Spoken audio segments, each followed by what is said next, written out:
So if you guys are wanting to get good pre-spawn ideas and good pre-spawn baits, I will say those 3 baits are going to be those key lures that you need to be focusing on as you are getting ready for maybe late winter or early pre-spawn.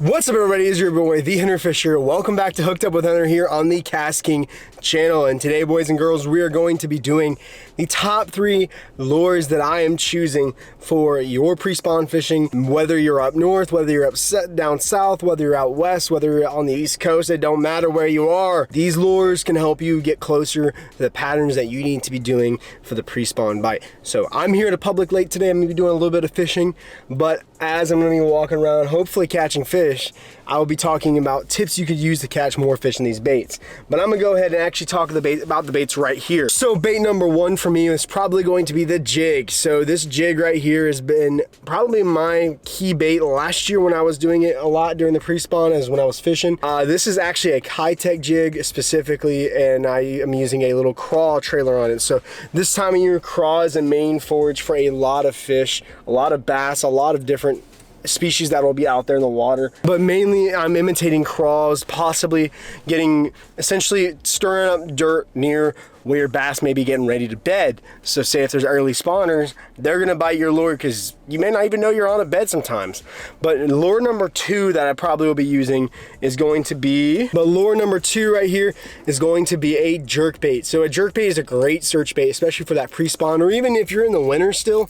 If you need a good suggestion, I would probably suggest the jerkbait. So the jerkbait is probably going to be a great little search bait, but it's going to be a great search bait for whenever you're trying to find those finicky fish that are hard to get to bite. So it's a great reaction bite for that pre-spawn time, especially, or even during the winter, like I say, if it's still winter for you. For me, it's January, so that's usually about either between winter or possibly our pre-spawn period, because here in Florida, we probably have anywhere from 1 to 2 to even 3 waves of spawn, I will say sometimes. So what I'm using is this right here.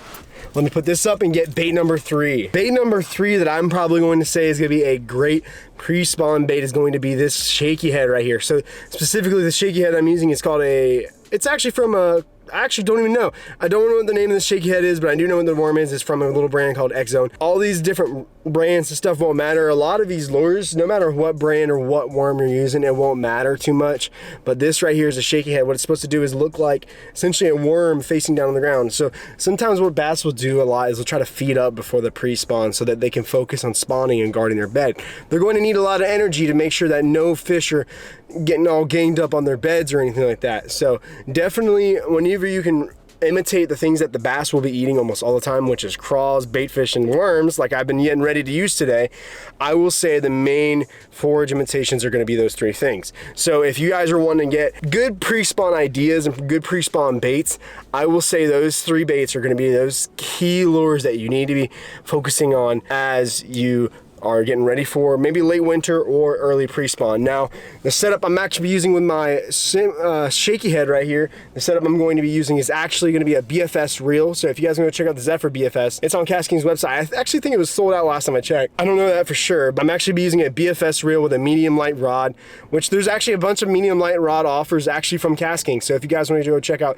the Perigee 2 rod and pair that up with the Zephyr B.A.S, in my opinion, that's a great bass finesse combo. The rod I'll be using for my jerkbait today is actually going to be a KastKing Speed Demon Elite crankbait rod. So I specifically like the crankbait rod just because I specifically like to have a moderate bend from whenever I'm using a jerkbait, because oftentimes you can easily get a fish to pop off if you're using treble hooks, because all treble hooks are moving separate ways from each other, so it's all colliding forces. So I'm using actually braid with my jerkbait as well. The reason why is because it's a little bit more snappy whenever I'm trying to work my jerkbait around a certain way. Specifically, I'm using 30-pound braid with a 12-pound leader to a jerkbait on a 7-foot medium moderate action rod. And then for my jig setup, I'm actually using a 7.3 heavy rod. Another rod that I could recommend is also the KastKing Speed Demon Elite, but in their jig rod. So if you guys don't already know this, some of the higher end rods offered through KastKing actually have technique specific identifications on the rod. So if you don't already have a preference for how you like to fish a certain technique, if you are looking for a rod that can do jig and worm, they have a 7.3 medium heavy or 7.3 heavy rod that could actually really do what you need for as far far as that goes. So if you guys want to go check that out, the KastKing website, they're gonna have it linked down below. I'm using the Speed Demon series. I highly recommend the Speed Demon series. Is probably easily the best rod that KastKing makes. Lengths are awesome, super sensitive, super great rods. But I'm done talking about gear talk. I have been sitting here in my truck for a little bit now. I am too tired of talking. I just want to go catch some fish. Hopefully I can get on anything, at least bass wise, and possibly looking for some specks today. Specks are crappie if you don't already know that, but hopefully we can go look for those today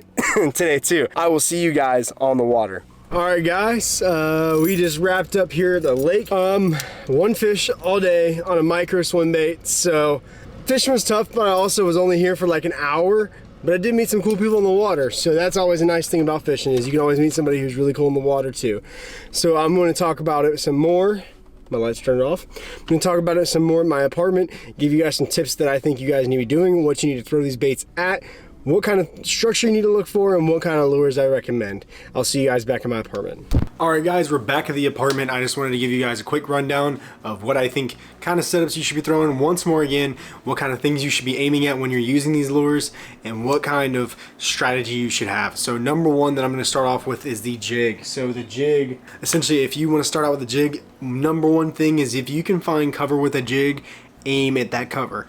Whenever you can aim at the cover with a jig, you're usually going to essentially capitalize on the fact that there's cover there. And usually where there's cover, there's a lot of life.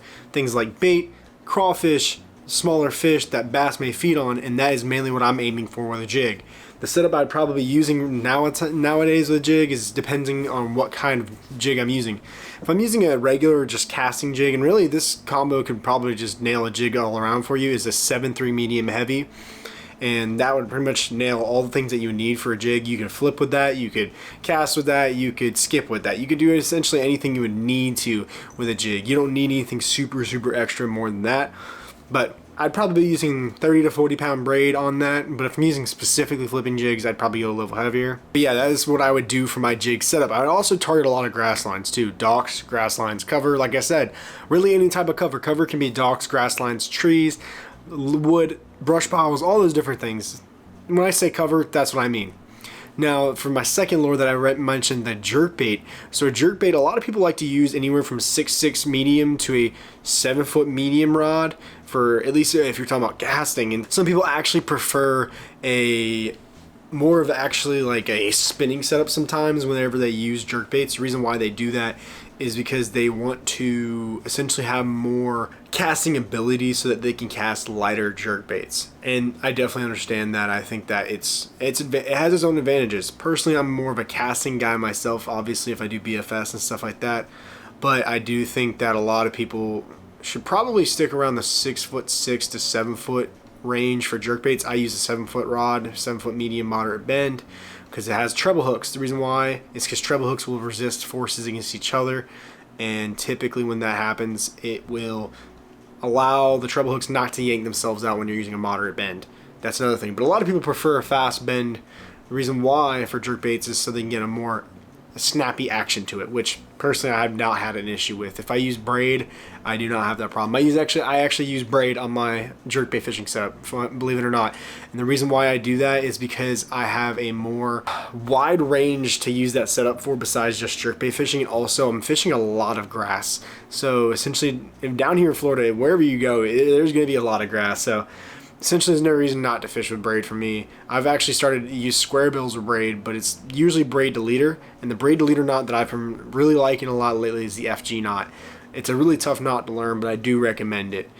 And now for the Shaky Head setup. Oh, by the way, for cover on jerkbaits, I would target essentially outskirts of cover, and I would also target grass lines. Grass lines, especially in Florida and during the spawning season, grass lines are going to be the most productive areas as far as what you're going to talk about with the pre-spawn. The pre-spawn, these fish are looking for staging areas. They're looking for places they can make their beds, and the same thing goes for docks. What I would do is I would be aiming on the outskirts of docks with jerkbaits, and that is how you could get a good couple of bass in the boat, that is for sure. And now for shaky heads. Shaky heads, I would probably either use a 6'9" to 7-foot medium spinning rod with very light braid, or I would use a B.A.S. setup with a medium light rod. So I actually specifically use a 7-foot medium light. I think the Perigee series comes in a medium light casting version. I think it's like a 6'8" or 7 foot even. I would actually recommend trying that if you want to get a good casting shaky head setup, because a lot of people like to skip shaky heads nowadays, and I've noticed that's a great idea, especially if you have a lot of bass hugging docks. With cold fronts during the pre-spawn, you have a lot of bass that are going to move right on cover because of the high pressure systems.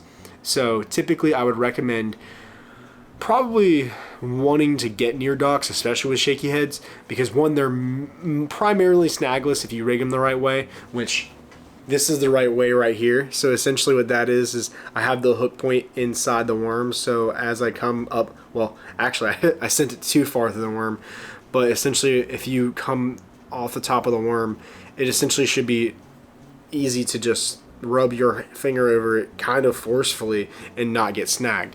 That's the reason why you probably should set up a shaky head like that, so you don't have to worry about, you know, getting caught on any sort of cover where you're casting your shaky heads. And now also what I would also cast my shaky heads on is a lot of their contours, so those transition points.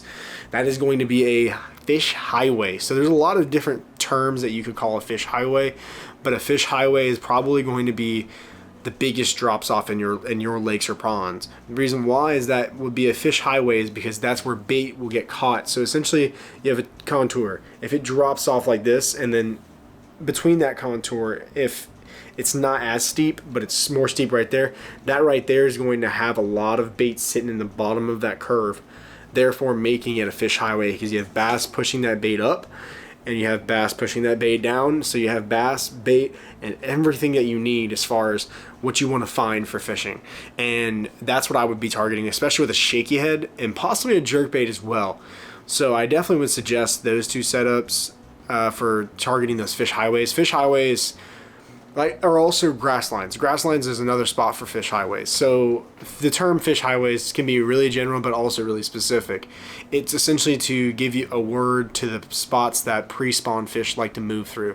And usually if it's really close to the pre-spawn, typically they do it about 3 to 6 foot away from where they bed in the spawn season. So I would suggest taking an eye out, making sure you keep your eyes out for that. But I think that is all that I have for today's video, guys. Thank you for tuning into the KastKing channel. Thank you for tuning in to Hooked Up with Hunter. I want to say to KastKing, thank you again for having me on the channel. I will be looking forward to showing up on the channel again. See you guys next time. Don't forget to like and subscribe. I'll see you next time.